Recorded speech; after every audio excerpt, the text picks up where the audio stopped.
Cambiamo pagina, parliamo di bonifica del Veneto, una crisi idrica in corso. Questo è un interrogativo determinato da un periodo davvero siccitoso. Come si sta organizzando appunto Ambi Veneto? Siamo andati a scoprirlo intervistando Andrea Crestani, il direttore di Ambi Veneto. Vediamo. Primavera decisamente atipica anche in ambito climatico, segnato pesantemente da un inverno senza precipitazioni e da temperature lievemente sopra la media nelle prime settimane primaverili. Sentinelle del territorio e consorzi di bonifica impegnati nella gestione idrica di tutta la regione. Abbiamo intervistato Andrea Crestani, direttore di Ambi Veneto, per capire come si prospetta la situazione.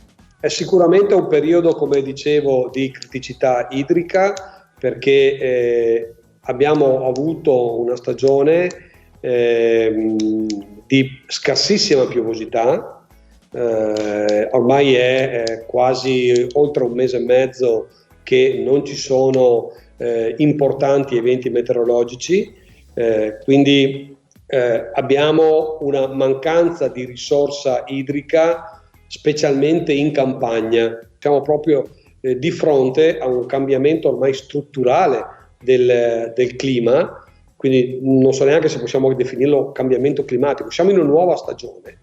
E anche in questo momento di grave emergenza sanitaria, i consorzi di bonifica sono all'opera in tutto il territorio loro affidato, impegnati a mantenere i servizi essenziali, soprattutto a beneficio della filiera agricola a cui fa capo il comparto alimentare. A fianco alle produzioni di qualità e a fianco alle produzioni di prodotto e di beni alimentari che vengono utilizzate oggi sulle nostre tavole c'è l'irrigazione.